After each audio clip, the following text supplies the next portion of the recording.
This program is presented by Keep the Faith, a nonprofit Catholic lay apostolate devoted to spreading the teachings of Holy Mother Church. Go tell the world about Mary. Go tell the world about her joy. God the Creator was her little boy, and she'd lull him to sleep with a song for him deep in her heart.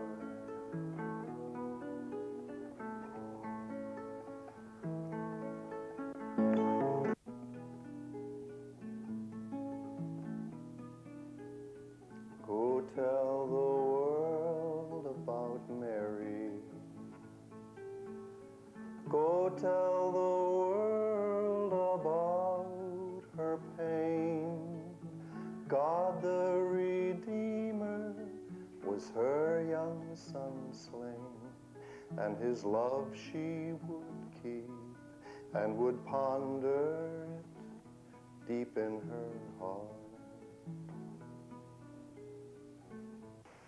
Good afternoon. We have in the studio this afternoon Mr. Frank Duff, who was one of the first members of the LegioMariae. We would like to ask Mr. Duff something about Edel Quinn, who was very much in the minds of our legionaries today because of the fact that her cause has been initiated in Rome. Mr. Duff, I would like to ask you, a short while ago was in Rome to have an audience with Pope John Paul II. And we understand that while you were there, you were talking with the priest who is furthering her cause for Edel's veneration. Would you like to tell us something about that? Yes. Actually, before we saw the priest whom you referred to, we met Cardinal Baffile, who is the cardinal in charge of the whole congregation that attends to canonizations. And is a prelate whom we know very well. Actually, we were at his consecration in Rome by his invitation.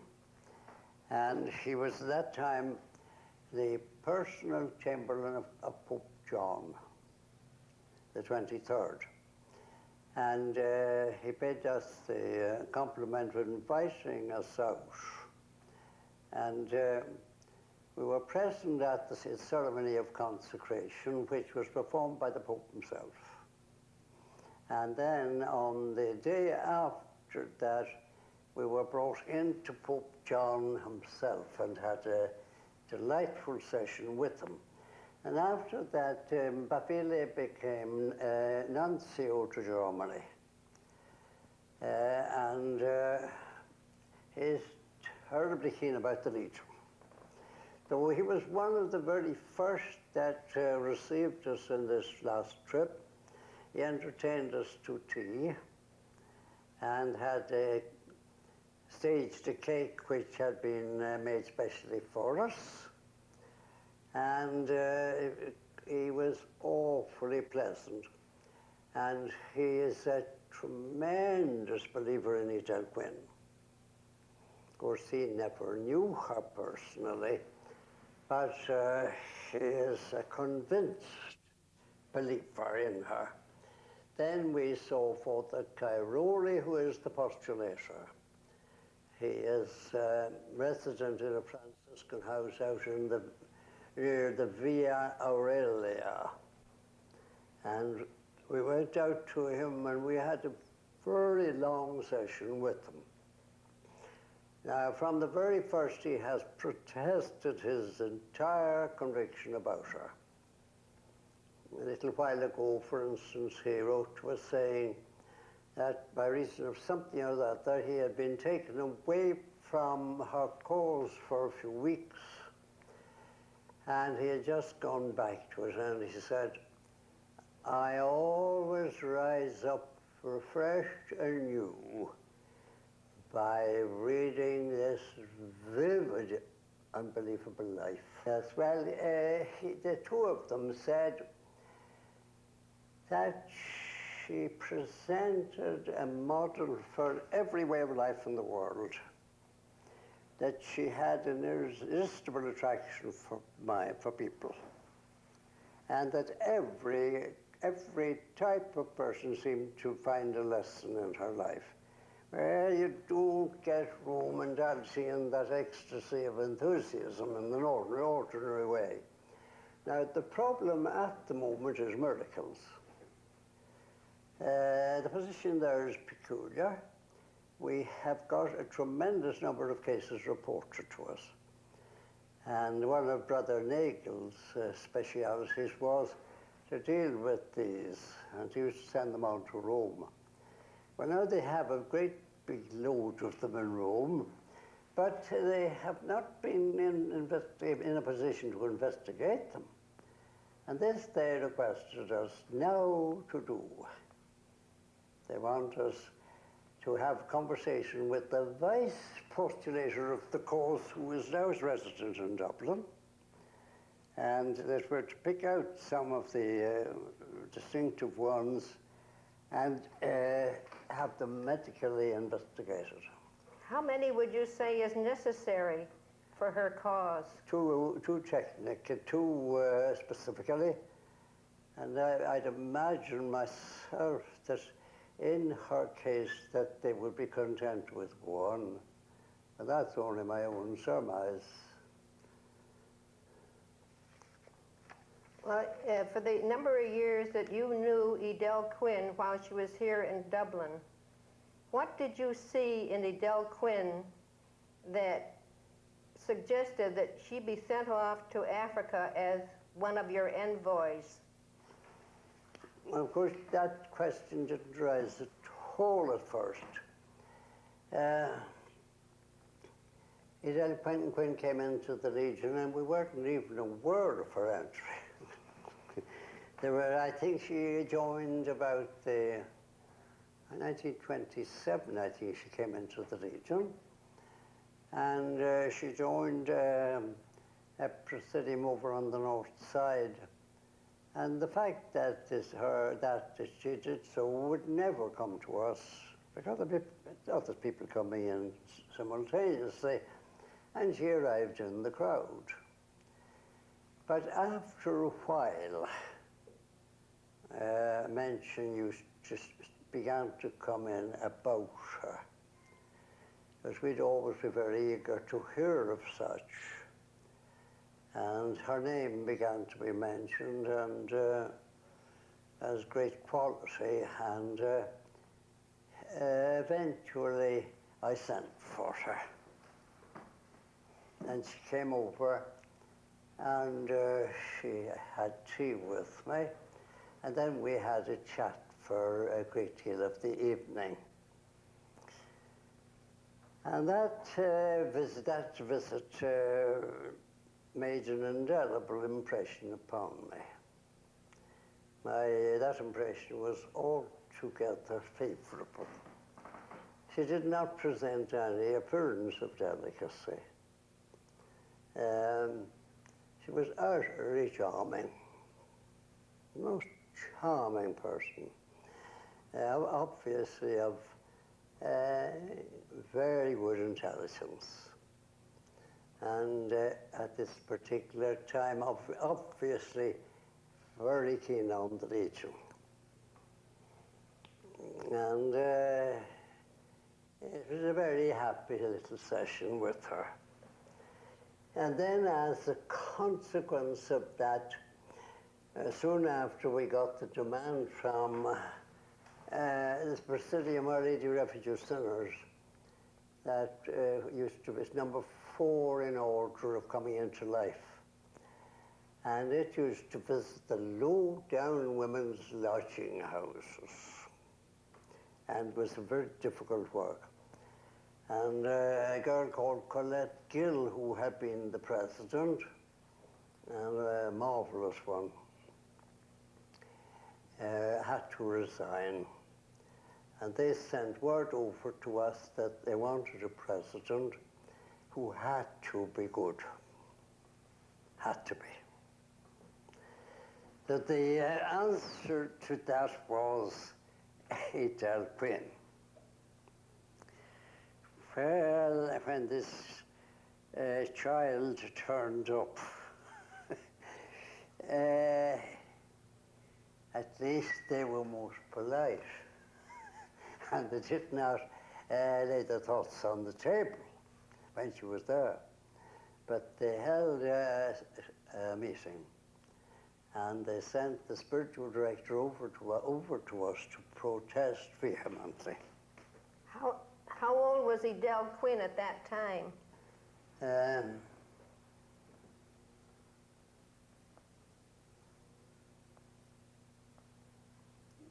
Well, did they think that... I suppose she was about perhaps 22 or 3 years of age. Did they feel that she was too inexperienced to be president of a presidium? No, her youth was what counted against her.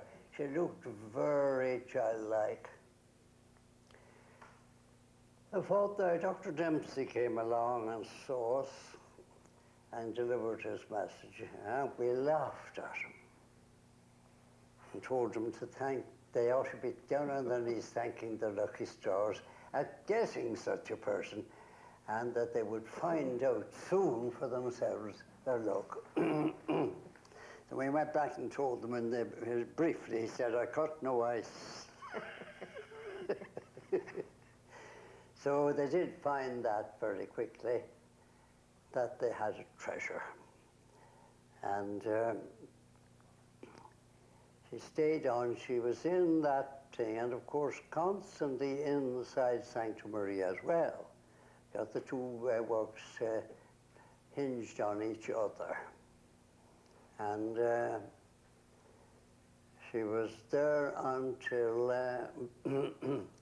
her breakdown. Of course, soon enough, we were thinking very big about her, but soon enough we learned that she had ambitions elsewhere. She had actually arranged to enter the Poor Clare Convent over in Donnybrook. And when it got closer to that time, they substituted the Belfast convent because it was shorter of vocations. And then came the dumbfounding news that she had TB. And she was whipped away, and she went out to the sanatorium down in Wicklow. And there she was for 1.5 years. And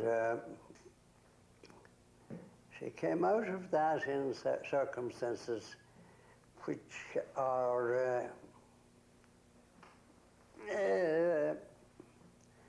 little bit puzzling. It is alleged that she just walked out. She said she was tired of dying in that fashion. She wanted to get back to her Legion work. She did. And that's one of the things that has been alleged against her cause. Oh, really? Yes. And strangely enough, not made much of.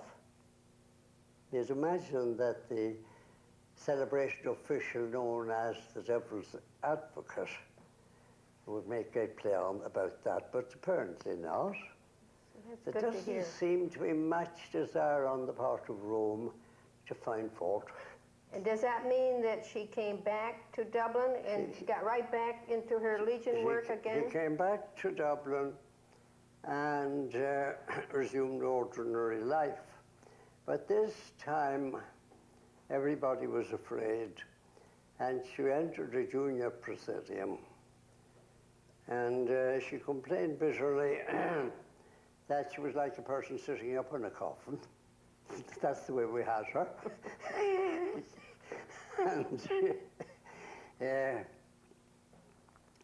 then came 1936. the English legionaries were going to stage a big extension campaign. And they wrote to us to say that they had no legionaries with extension skill. They had the goodwill, but they hadn't the practical acquaintance. And they proposed that we would give them one legionary for every team. An English legionary and an Irish legionary would go. And we called for those willing to go over. And among those who presented themselves was Our Lady, Edel. So this was breathtaking. The lady had apparently got up out of her coffin for the purpose of offering herself. So this caused us now to think, why should she, who is able to stand and to walk, why should we, to use her own phrase, keep her sitting in a coffin? That's true. Why should we? And in the end, this consideration ended in the suggestion that we should let her go. But that we'd want to put somebody with her who would know all the circumstances and moderate her. And that person presented herself in Muriel, Wales, as they were close friends. Now, the two of them went off, and they were allocated what's called the Diocese of Menifee as the 3/4 of Wales. They started off actually in the English Diocese of Shrewsbury, and they got permission for the Legion there, just as an aside.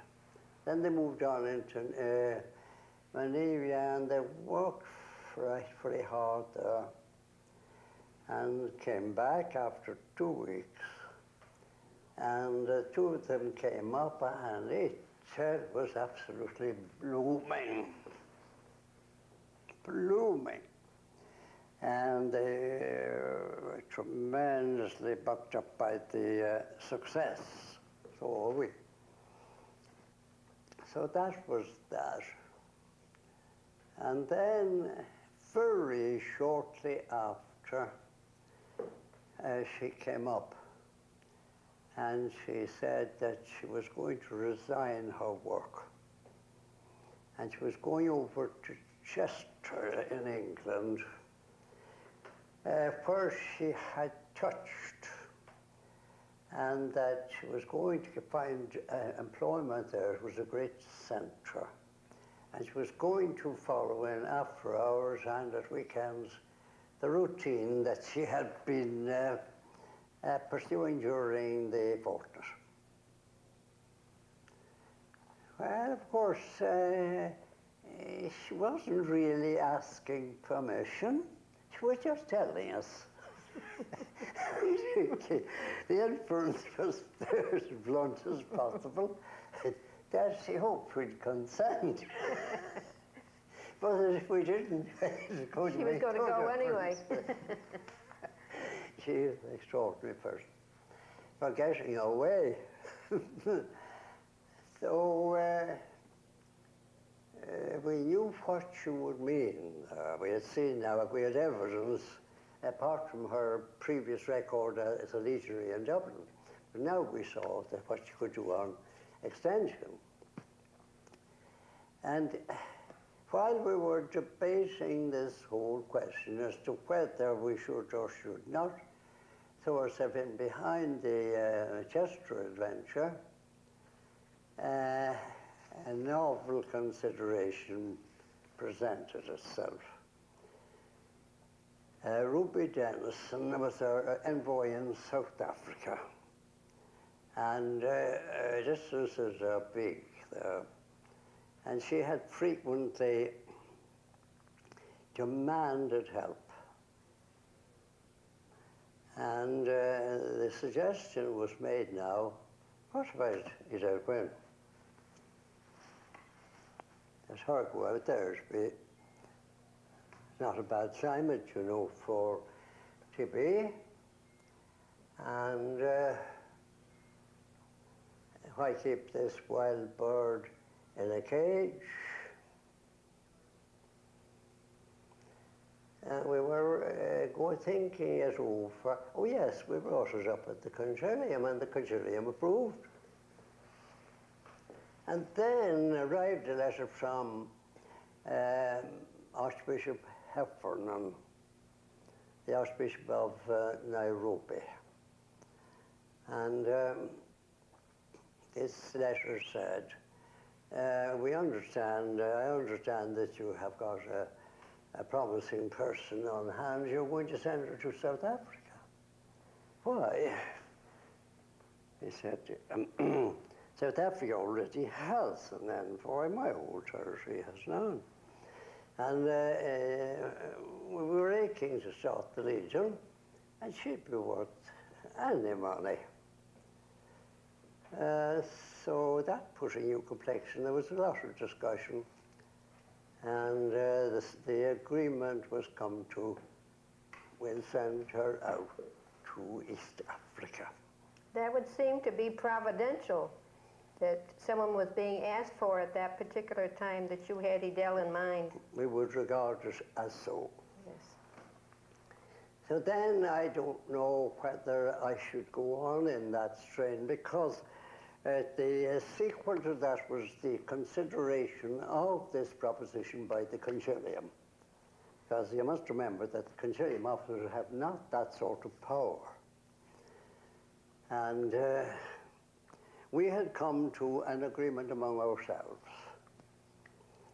which took into consideration a whole lot of circumstances a big meeting would not give value to. For instance, we did face up to the fact that she might die on the way out. Well, you can't put that sort of thing before a big meeting. Of course they won't you see can. the logic of it. A meeting is terribly governed by sentiment. And the idea that somebody gets up and say, you don't mean to say that you're deliberately sending that girl off to her death, knowing it. Well, how much answer is to give to that sort of thing? So, but the fact was that we were taking account of all circumstances. That the girl was going, if she was going to die, as the prophets were saying, isn't it better she die as an envoy than as a girl sitting in a coffin? That's true.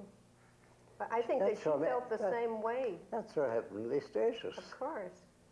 And then she might get an innings out there. So in any case, she was put down on the agenda. And she come up at the concilium. And at that time, the concilium was meeting out here at the back, in premises which have now been wiped out by those new buildings. Yes. And met at 3 o'clock, the same hour. Oh, no, it met at 8 o'clock in the evening or then. But the moment that came to be known, a tempest arose. The sentimental considerations were in full blast. And there was a girl whose name may have been mentioned by Muriel Wales to you, Mona McCarthy. Yes. She was a very close friend, also of Edel Quinn. And Mona McCarthy was a particular friend of mine. I had brought her in to the Legion. I knew her people. She was the niece of that person whose name has frequently transpired, Tom Fallon.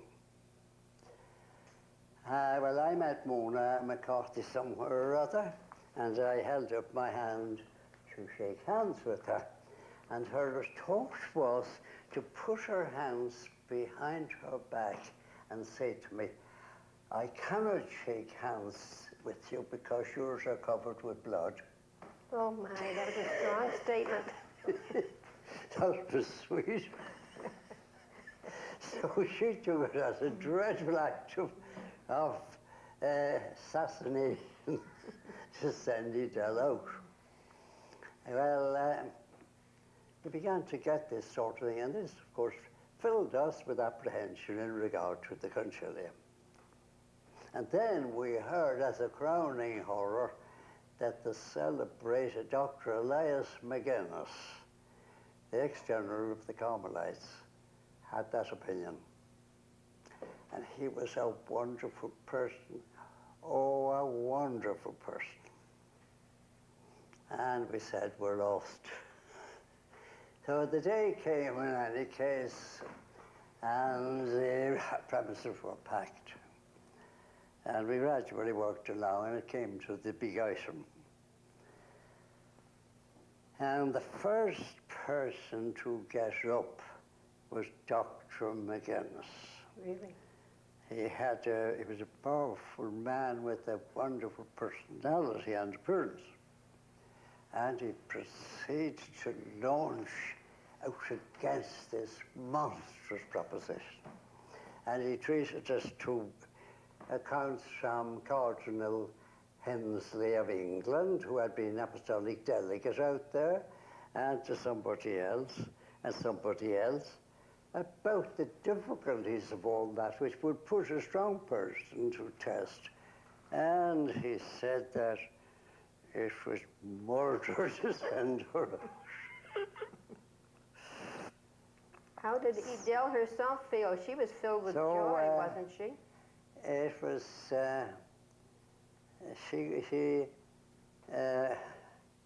she got up at one stage, and she said to him that all this had been fully explained to her, that she knew that it was a difficult enterprise. She knew it all. Nothing had been hidden from her as regards its difficulties. And then she stopped and she said, I don't want to be sent off on any picnic. Any picnic. She is truly a legionary. So Father Dr. McGuinness ruined himself in his answer to that, because he was a man in whom humor ran very strong. And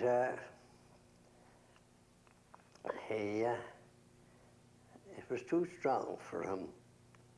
And his answer was, picnic, he says. You'll be a picnic for somebody. You'll be a picnic for somebody. So at this stage, there was a great roar of laughter at this. And I got up then, seizing on this. And I said, I called upon all in the hall to witness that she would not be a very substantial one. And that set them off roaring, laughing again. And a new atmosphere entered in at once. Oh, marvelous. An atmosphere of reality came in at once. And they were willing to discuss the thing in a sane fashion. And the thing was then, when the opportunity came, the thing was proposed and seconded. Nobody voted against, not Right. even Dr. McGuinness. How many weeks went by before she went to Africa?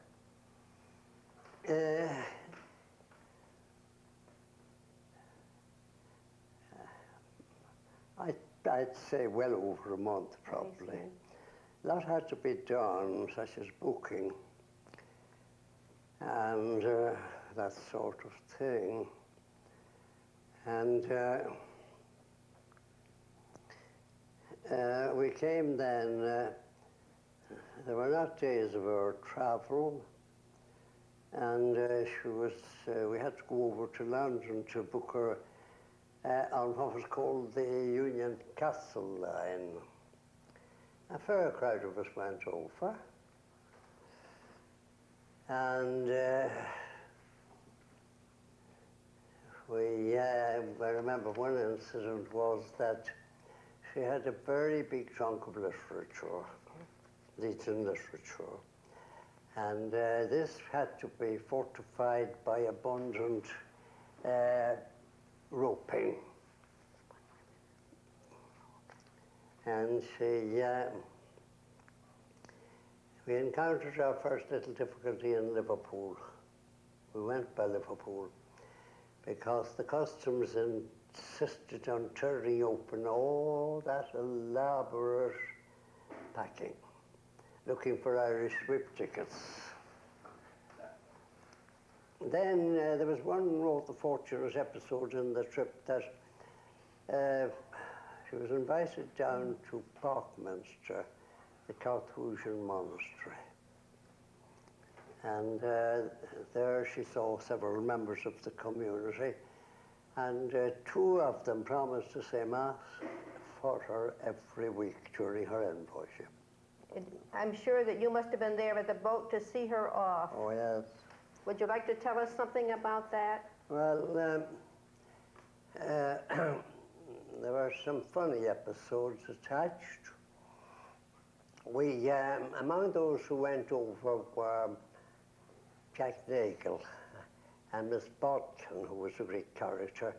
Miss Bodkin was one of a quartet who were very close together. Edel Quinn, Muriel Wales, Mona McCarthy, and Emma Bodkin, those four. So we went over, and then just at the last moment we were notified that the departure of the boat was delayed for 24 hours. And two of our number could not stay for that extra day. They were due home. They were Jack Nagel and Emma Bodkin. So we went down, instead of their seeing anybody off, we went down to Euston to see them back to Dublin. And the train was packed beyond all possible packing. And Jack Nagel, we had been able to secure two corner seats for them in the carriage. And when the bulk of us arrived into the station and went down to the carriage by which they were travelling, we found that it had been elaborately adorned for a wedding party.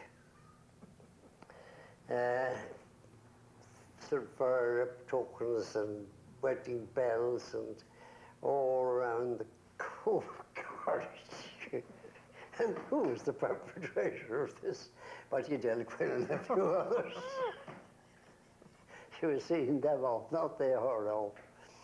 And so at the moment Jack Nagel and Emma Bodkin arrived on the scene, the other passengers decided this was the wedding party. Of course, they came with them, we were with them. And they were the newly wedded pair. Well, Miss Bodkin brazened it out, but Jack Nagel was unutterably embarrassed. And according to Emma Bodkin's account, he put his nose into an evening paper and never took it out until the reached on it. He was terribly embarrassed. But just when the signal went for the starting of the train, a lot of the girls produced packets of confetti and poured them into the carriage and all in it. So we were standing there when the train departed, and up come a few porters sweeping up. And apparently there had been a wedding party at each end of the train, and this was the one in the middle. So the two porters were swearing about the amount of litter that this particular party had created. There was an extra allowance of confetti on the platform, which had to be swept up. But that was Isabel. She'd been utterly happy over a thing like that. That's great fun. After her while in Nairobi, did you begin to see a great extension of the Legion in those different areas? Well, I suppose you might say that she was, very roughly say, that she was successful in every case. Because, first of all, you must remember that she started in very favourable conditions. That is the Archbishop. He was backing the whole thing. He had got her. He had pledged the support of himself and all his missionaries. These were his arguments to us originally, and he certainly tried to carry out everything. And then, of course, there was another element altogether, and that was the human one. Word went around about her that she was a very jolly, nice person to have.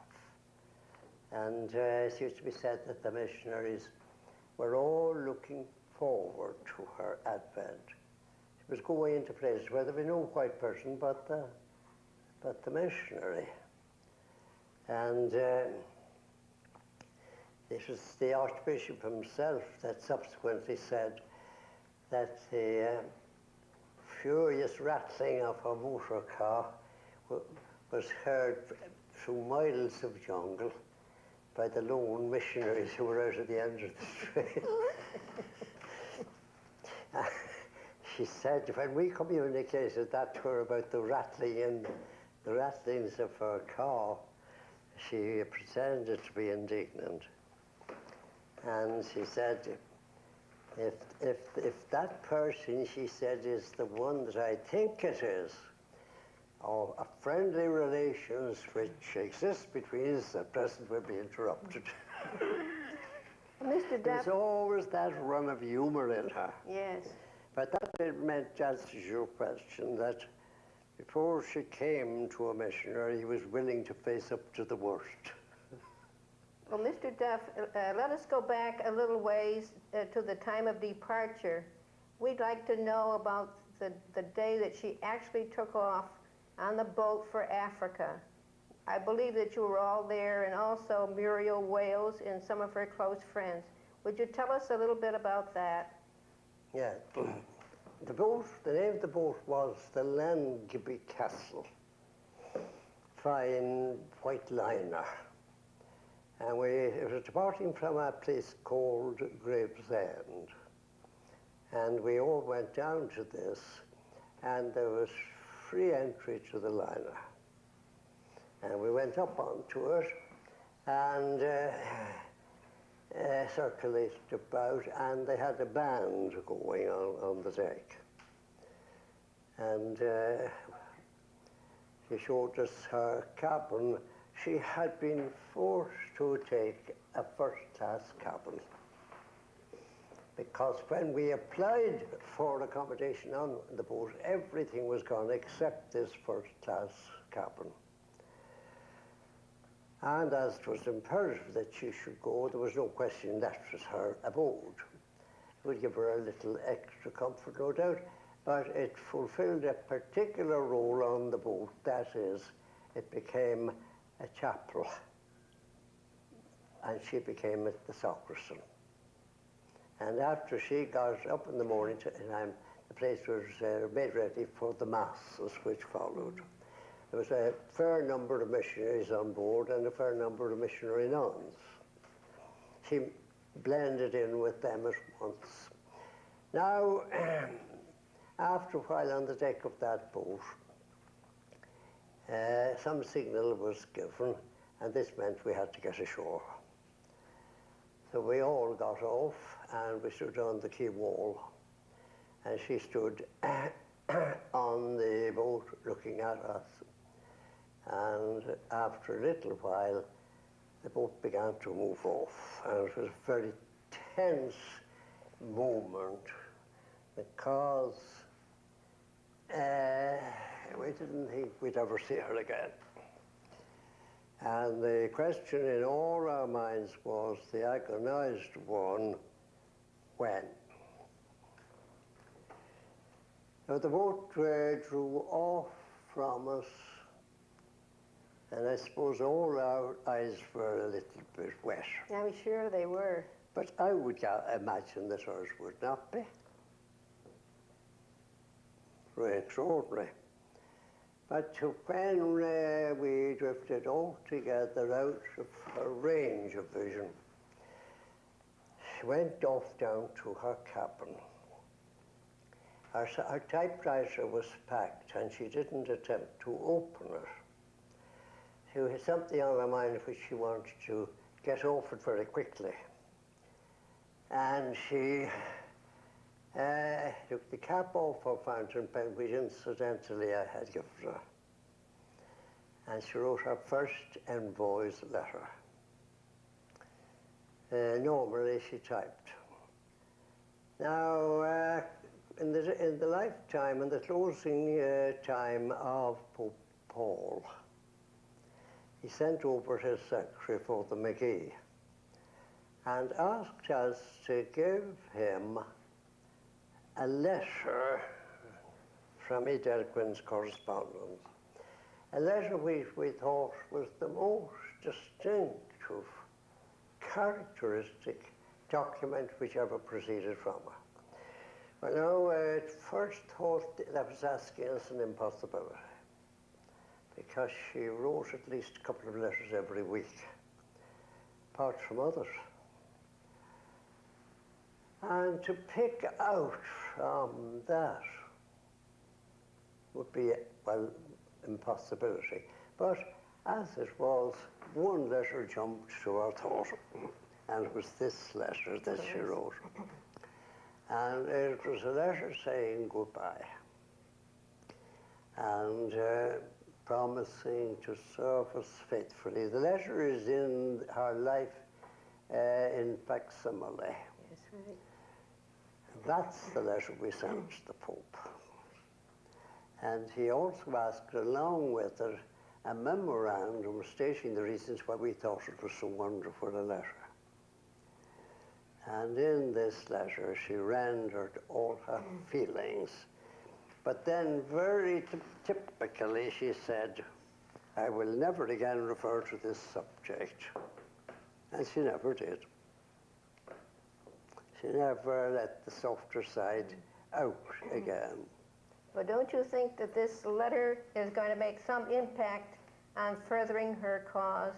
The fact that it was done in her own handwriting, and it was her first letter as an envoy.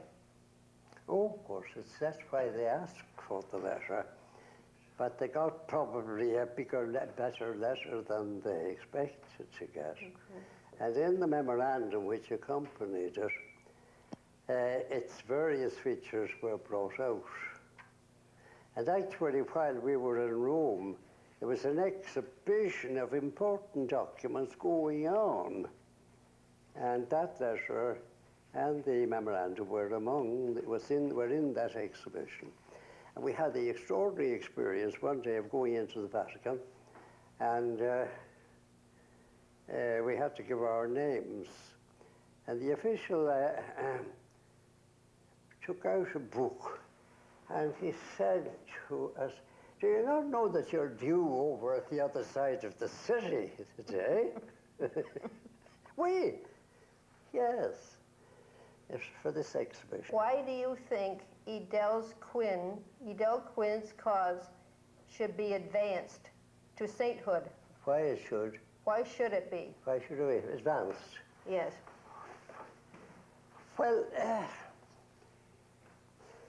in the first place, of course, it's to produce a saint is a feather in the cap of any society. And every religious congregation aims at having a saint. It's the first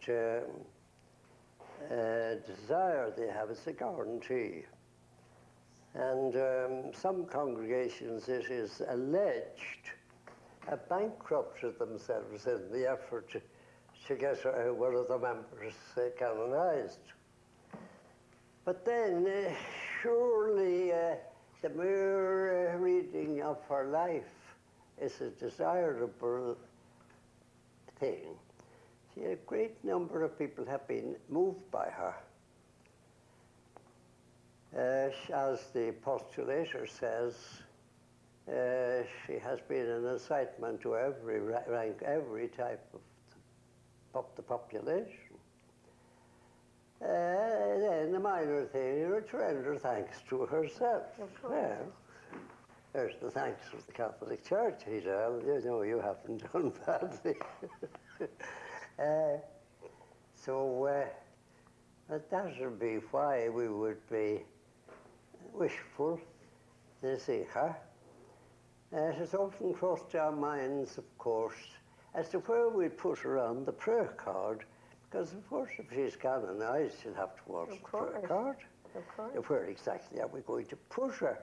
Because little though you might imagine it, that question of placing has been a most important one in connection with the evolution of the prayer card. Where is that newcomer to be placed? And every one of these things had to be thought out. So someday or other we'll be thinking that out.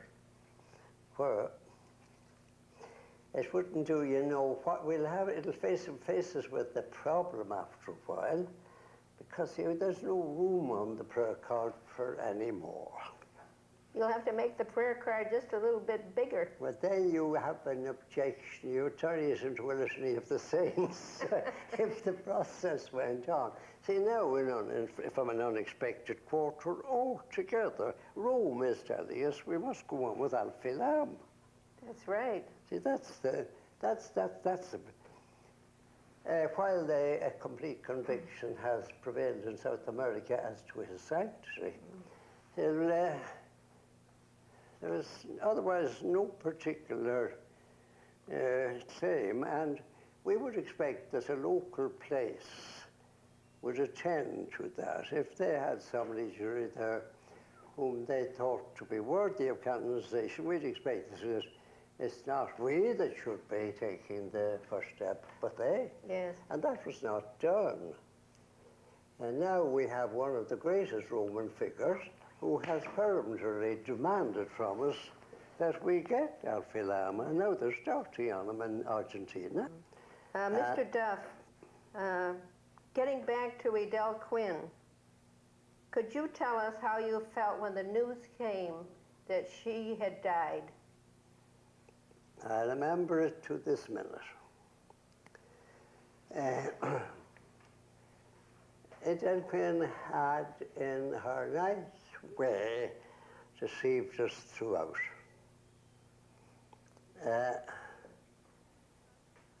She had given the impression that from the moment she reached Africa that she was progressing steadily. Those photographs were, to that extent, untrue.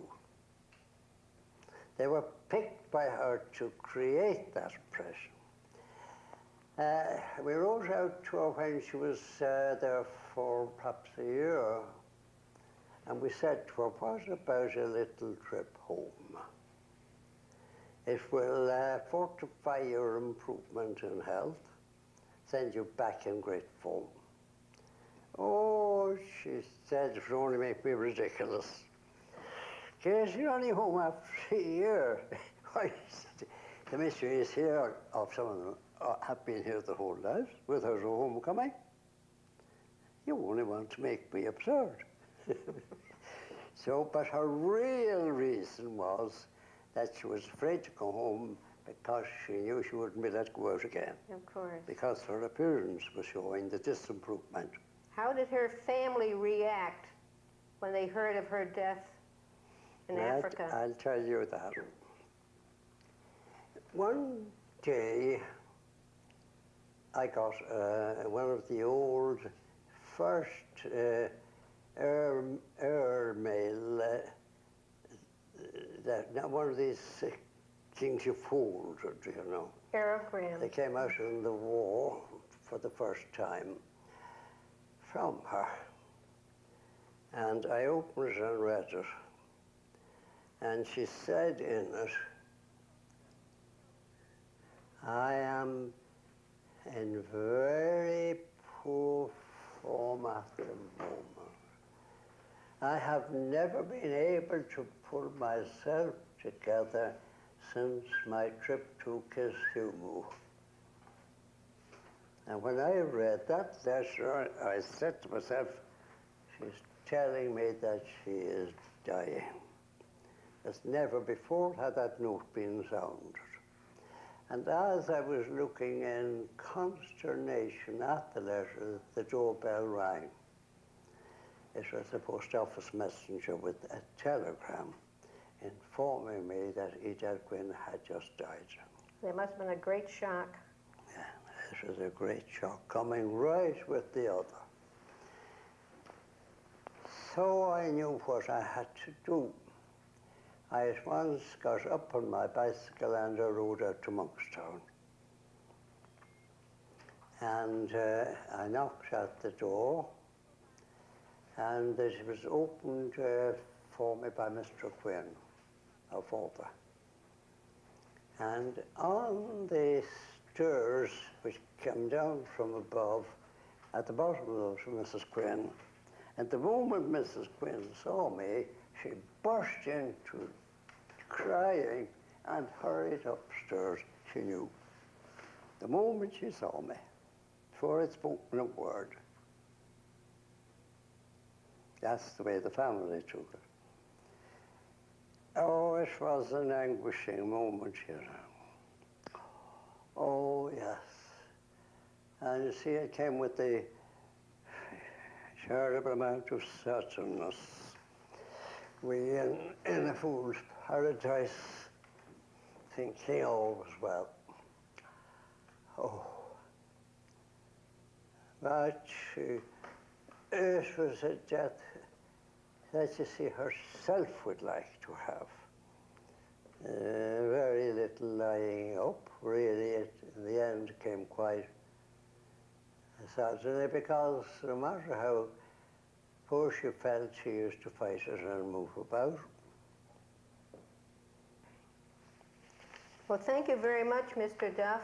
What you have told us about Edel Quinn, those personal moments that you had with her when she went off as envoy, and also with Alfie Lamb, I am sure that in the years to come, they're going to be a great inspiration to the legionaries throughout the world. Thank you very much. Thank you.